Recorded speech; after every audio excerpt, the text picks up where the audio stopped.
RMM Rehoboth Media Ministries.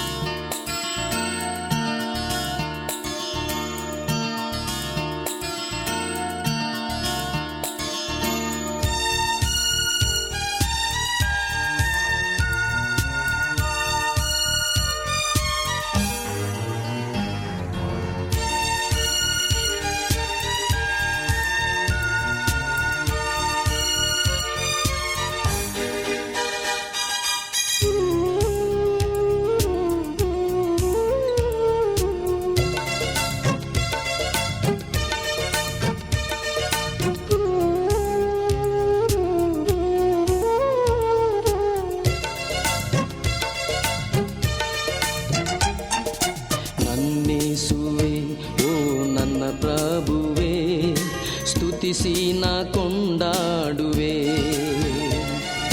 ನನ್ನೇಸುವೆ ಓ ನನ್ನ ಪ್ರಭುವೇ ಸ್ತುತಿಸಿ ನಾ ಕೊಂಡಾಡುವೆ.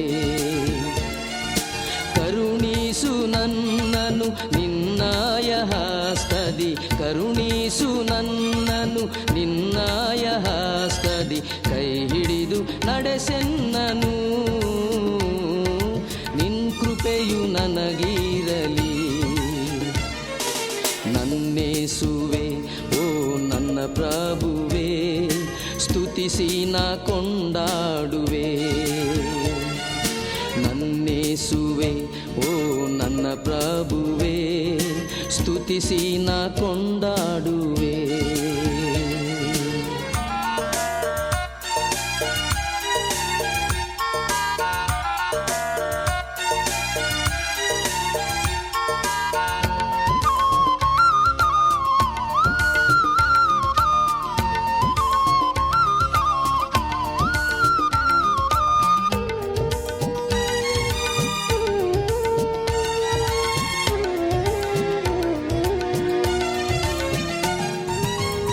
ಆಶ್ರಯ ದುರ್ಗನೆ ಮಹಿಮಾ ಪ್ರಭಾವನೆ, ಬಲವಾದ ಬಂಡೆಯೇ ಆಶ್ರಯಗಿರಿಯೇ.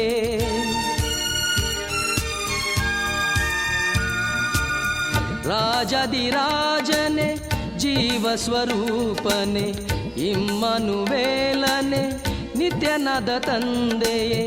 ಬಾಳಿನ ಜ್ಯೋತಿಯು ನೀನಾಗಿ ಬಾ ತಂದೆ, ಬಾಳಿನ ಜ್ಯೋತಿಯು ನೀನಾಗಿ ಬಾ ತಂದೆ, ಕೈ ಹಿಡಿದು ನಡೆಸೆನ್ನನು. ನಿನ್ ಕೃಪೆಯು ನನಗಿರಲಿ.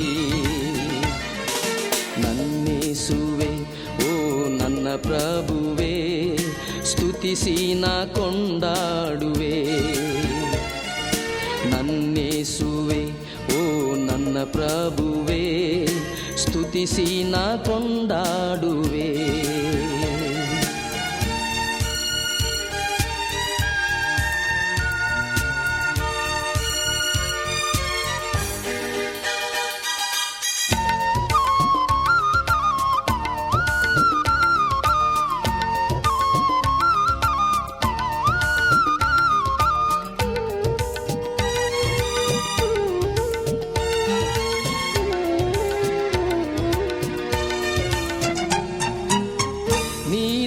ನನ್ನ ಬಂಡೆಯು ಕೋಟೆಯು, ದರ್ಶನ ನೀಡಿ ದಾರಿಯ ತೋರಿಸು.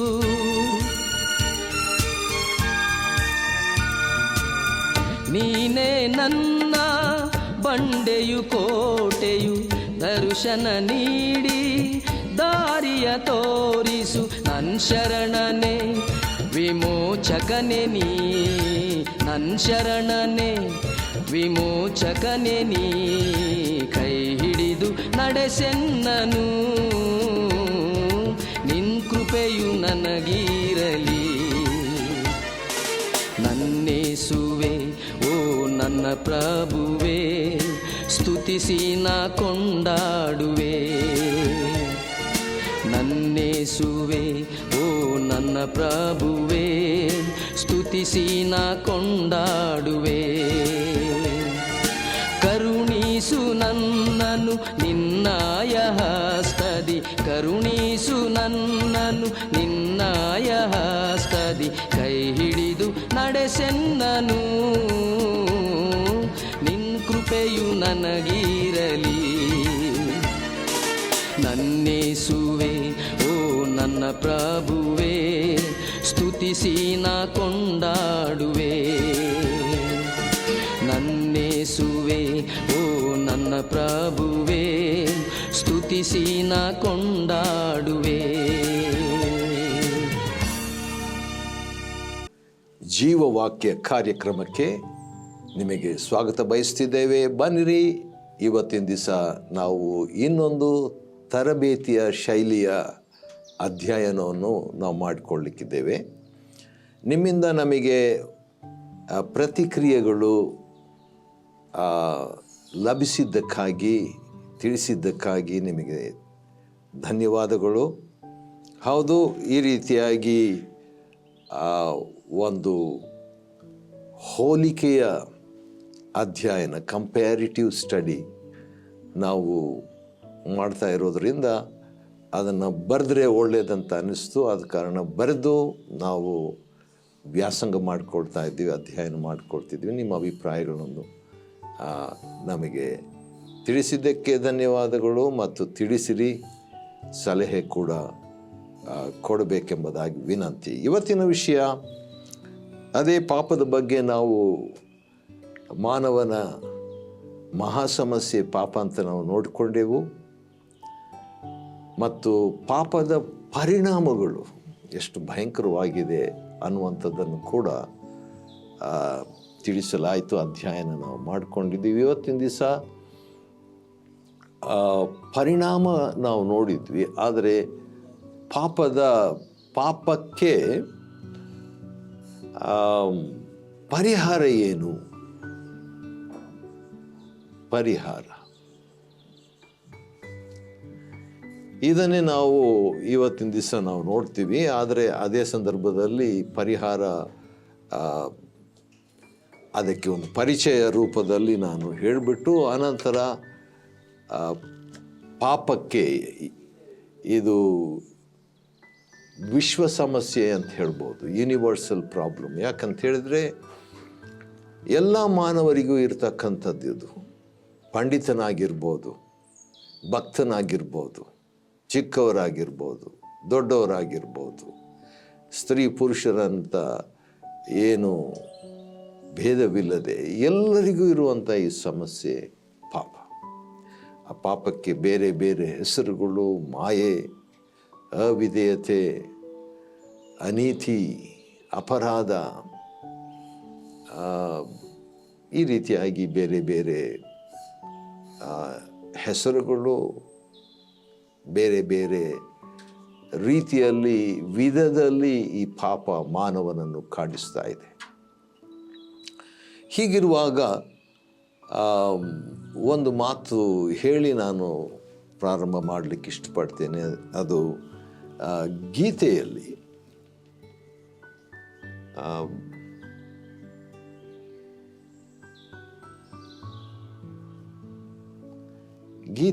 ಭಗವದ್ಗೀತೆಯಲ್ಲಿ ಒಂದು ಮಾತಿದೆ. 11ನೇ ಅಧ್ಯಾಯದ 53ನೇ ಶ್ಲೋಕದಲ್ಲಿ ಒಂದು ಮಾತಿದೆ. ಅದೇ ಒಂದು ಮಾತನ್ನು ಯೋಹಾನ 5 ಮತ್ತು 39-40ನೇ ವಚನ, ಅದನ್ನು ನಾನು ಓದಿಕೊಳ್ಳೋದಕ್ಕೆ ಮುಂಚಿತವಾಗಿ ಏನಿದೆ ಅಂತ ಹೇಳಿಬಿಟ್ಟು ನಾನು ನಿಮ್ಮ ಮುಂದೆ ಇಡಬೇಕು. ವೇದ ಅಧ್ಯಯನ,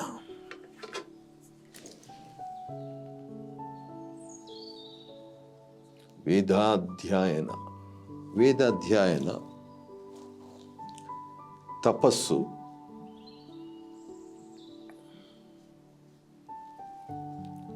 ಅಥವಾ ದಾನ ಧರ್ಮ, ಅಥವಾ ಪೂಜೆ, ಆರಾಧನೆ,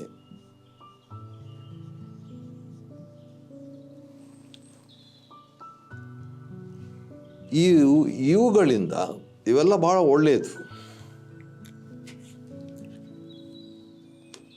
ವೇದಾಧ್ಯಯನ ಭಾಳ ಒಳ್ಳೆಯದು, ತಪಸ್ಸು, ಪ್ರಾರ್ಥನೆ, ದಾನ ಧರ್ಮ ಮಾಡುವಂಥದ್ದು, ಆರಾಧನೆ ಪೂಜೆ ಮಾಡುವಂಥದ್ದು, ಮಾನವರಲ್ಲಿರ್ತಕ್ಕಂಥ ಒಂದು ಸ್ವಾಭಾವಿಕವಾದಂಥ ಸೃಷ್ಟಿಕರ್ತನಿಗೆ ಸಲ್ಲತಕ್ಕಂಥ ಒಂದು ಪ್ರತಿಕ್ರಿಯೆ. ಆದರೆ ಇವುಗಳ ಮುಖಾಂತರವಾಗಿ ಇವುಗಳಿಂದ ನನ್ನನ್ನು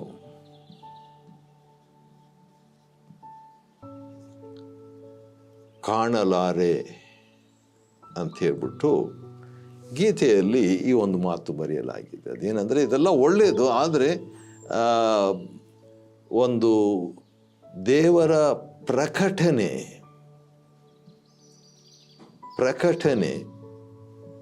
ಇವುಗಳಿಂದ ಸಾಧ್ಯವಿಲ್ಲ ಅಂತ ಹೇಳ್ಬಿಟ್ಟು. ಆ ಕಾಲದಲ್ಲಿ ಫರಿಸಾಯರು ಅಂತ ಹೇಳ್ಬಿಟ್ಟು ಒಂದು ಭಾಳ ವೇದಾಭ್ಯಾಸ ಉಳ್ಳಂಥ, ವೇದಾಧ್ಯಯನ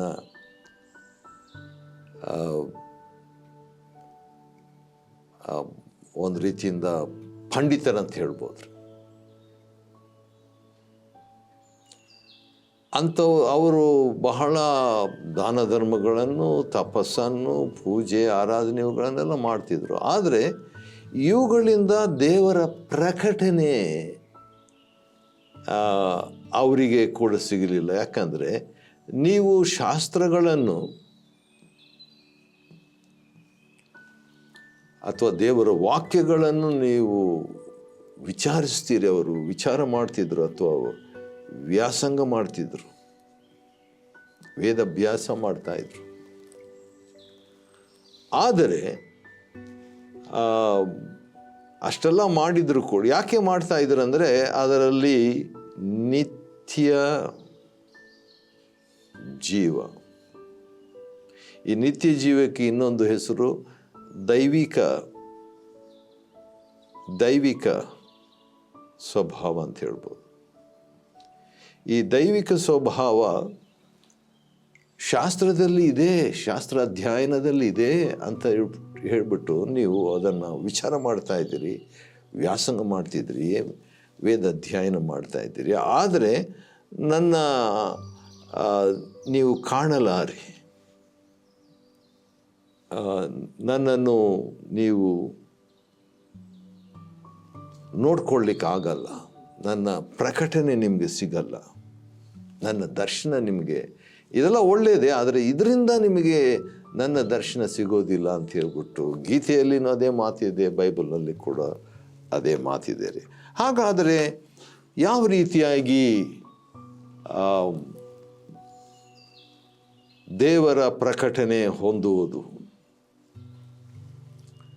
ದೇವರ ಈ ಒಂದು ಅಡ್ಡಿ ಏನಂತ ಹೇಳಿದ್ರೆ, ನಮ್ಮಲ್ಲಿರುವಂಥ ಪಾಪ, ಕಲ್ಮಶ, ಇದರಿಂದ ನಮಗೆ ದೇವರ ದರ್ಶನ ಅಥವಾ ಪ್ರಕಟಣೆ ಅಥವಾ ದೇವರನ್ನು ನಾವು ಕಾಣದೆ ಹೋಗಿದ್ದೇವೆ, ದೈವ ದರ್ಶನ ಇಲ್ಲದೆ ಹೋಗಿದೆ. ಸರಿ, ಇಷ್ಟೆಲ್ಲ ನಾನು ಹೇಳಿದ ಮೇಲೆ ಸರಿ, ಹೇಗೆ ನಾವು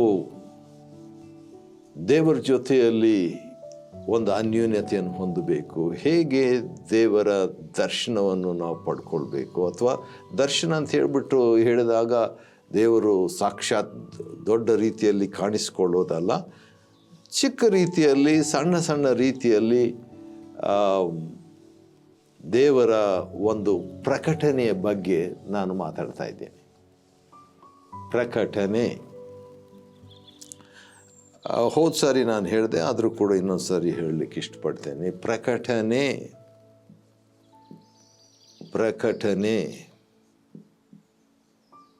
ಬೇರೆ ಬೇರೆ ಅರ್ಥಗಳಿದೆ. ಆದರೆ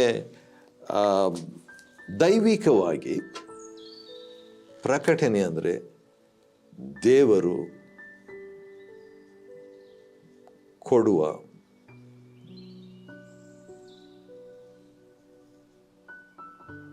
ಬೆಳಕು. ವಾವ್! ಬೆಳಕು ಅಂತ ಹೇಳಿದ್ರೆ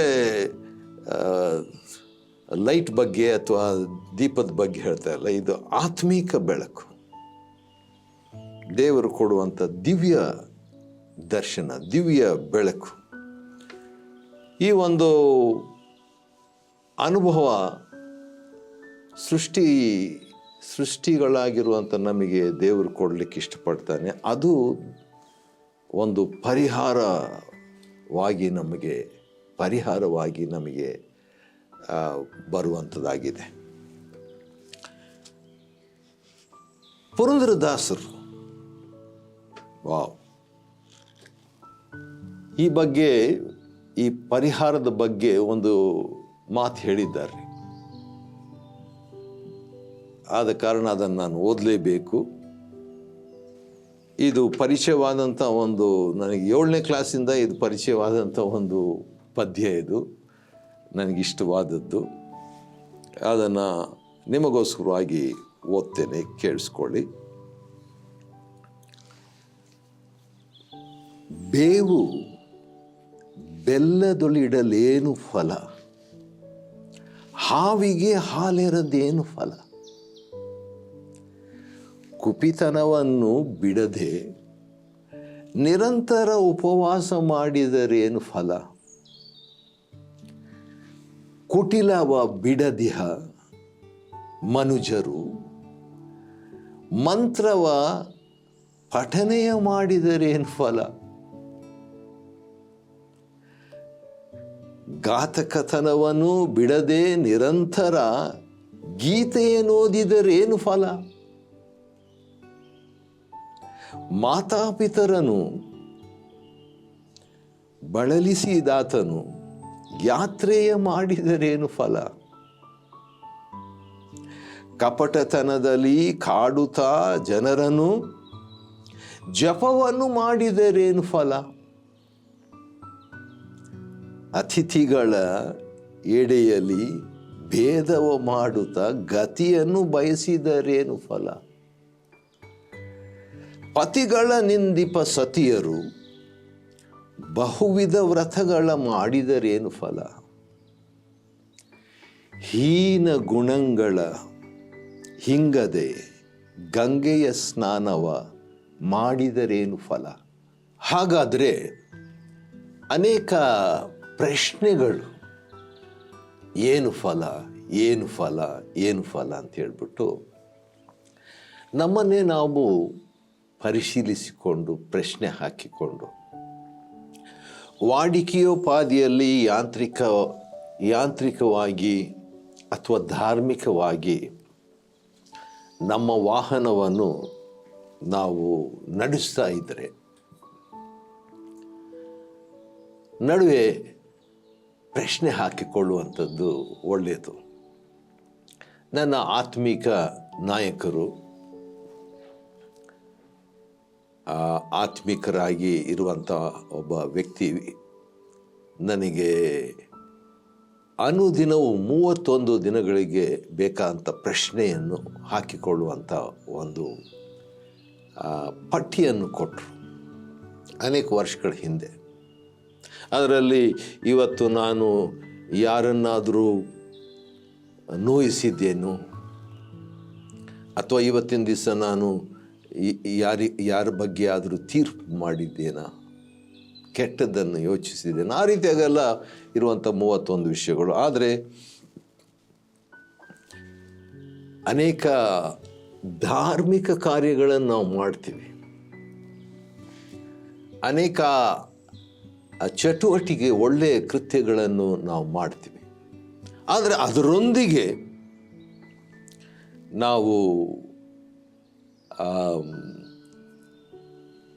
ಕೆಟ್ಟ ಗುಣ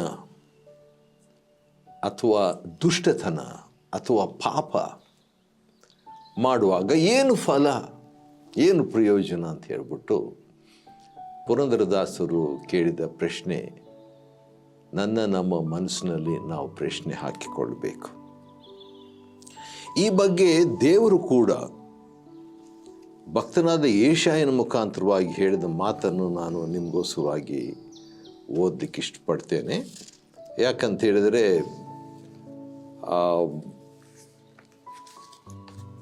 ಅನೇಕರು ದೇವರನ್ನು ಕೊಂಡಾಡ್ತಾ ಈ ಪೂಜೆ ಪುರಸ್ಕಾರ ಇವುಗಳಲ್ಲಿ ಮಗ್ನರಾಗಿದ್ದರು. ಅಂಥವರಿಗೆ ದೇವರು ಕೇಳುವ ಪ್ರಶ್ನೆ ಭಾಳ ಚೆನ್ನಾಗಿದೆ. ಯಾವ ರೀತಿಯಾಗಿ ಈ ಸ್ವಲ್ಪ ಮುಂಚೆ ನಾನು ಏನು ಫಲ ಅಂತ ಓದಿದ್ನಲ್ವ, ಆ ರೀತಿಯಾಗಿರುವಂಥ ಸಂಗತಿ. ಯೆಶಾಯನ ಗ್ರಂಥದಲ್ಲಿ 1ನೇ ಅಧ್ಯಾಯ.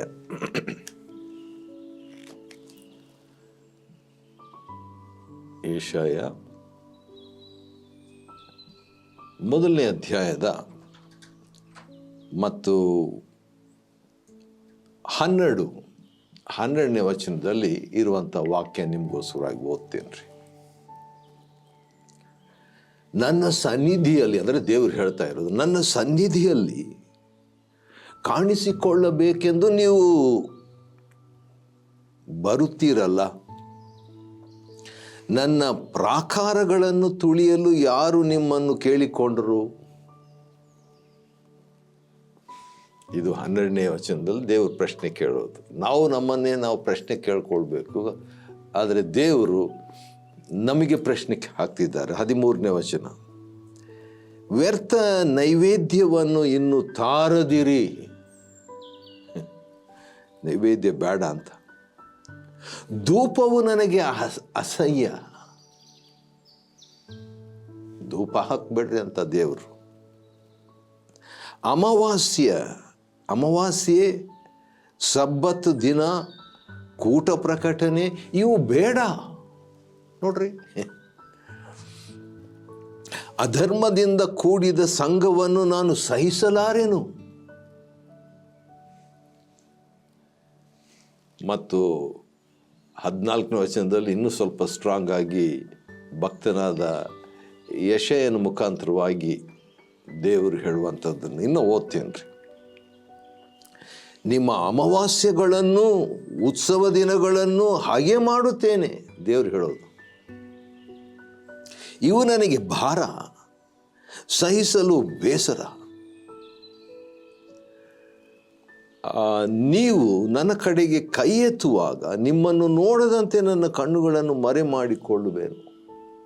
ಹೌದು, ನೀವು ಬಹು ಪ್ರಾರ್ಥನೆಗಳನ್ನು ಮಾಡಿದರೂ ನಾನು ಕೇಳೇನು.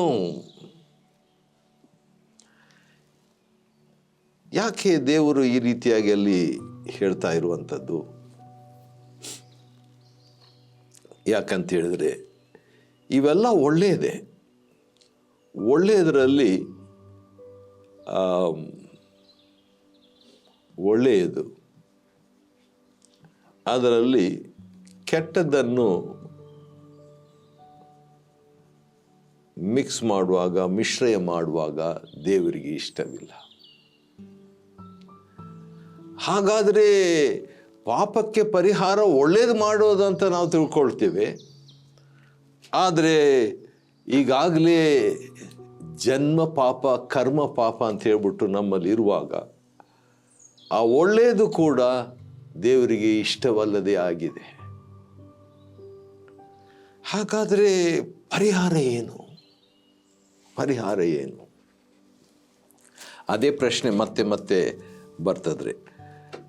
ಇನ್ನೊಂದು ಪ್ರಾರ್ಥನೆಯನ್ನು ನಿಮ್ಮ ಮುಂದೆ ಇಡಲಿಕ್ಕೆ ಇಷ್ಟಪಡ್ತೇನೆ. ಅದು ಭಾಳ ಚೆನ್ನಾಗಿದೆ. ಅದು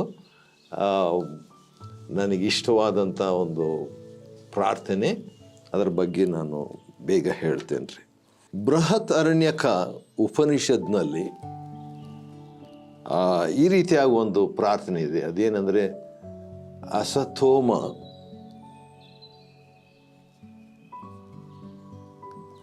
ಅಸತೋಮ ಸದ್ಗಮಯ.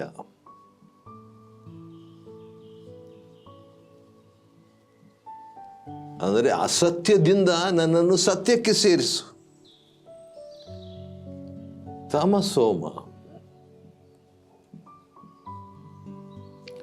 ತಮಸೋಮ ಜ್ಯೋತಿರ್ಗಮಯ.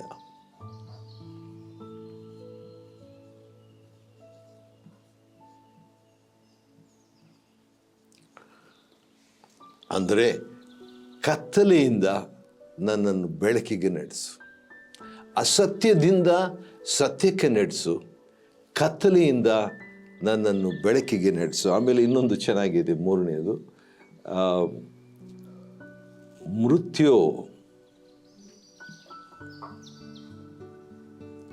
ಮೃತ್ಯೋಮ ಅಮೃತಂ ಗಮಯ.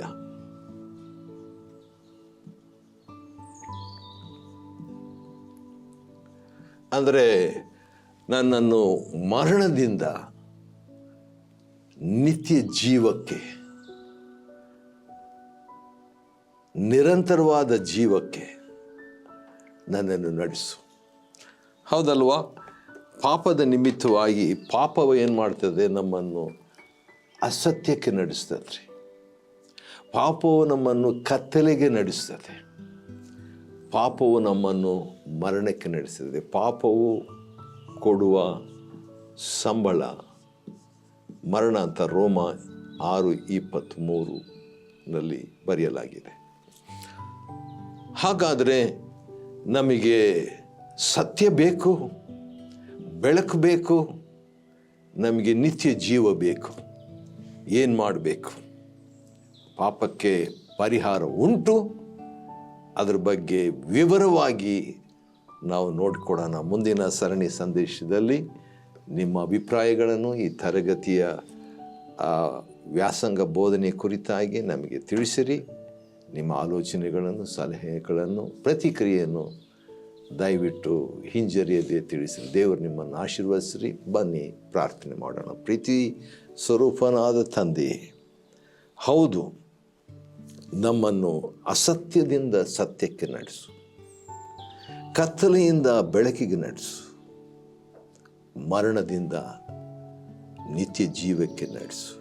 ಹಾಗೆ ಮಾಡ್ತಿದ್ದಕ್ಕಾಗಿ ಸ್ತೋತ್ರ. ಯೇಸು ಕರ್ತನ ಹೆಸರಿನಲ್ಲಿ ಸ್ತೋತ್ರ ಮಾಡಿ ಬೇಡಿದ್ದೇವೆ ತಂದೆಯೇ, ಆಮೇನ್. ದೇವರು ನಿಮ್ಮನ್ನು ಆಶೀರ್ವದಿಸಲಿ. ನೀನೇ ನನ್ನ ಬಂಡೆಯು ಕೋಟೆಯು, ದರ್ಶನ ನೀಡಿ ದಾರಿಯ ತೋರಿಸು.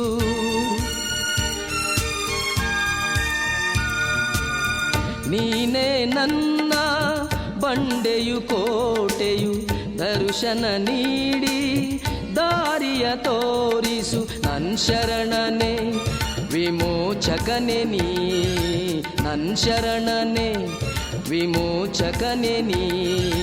ಕೈ ಹಿಡಿದು ನಡೆಸೆನ್ನನು,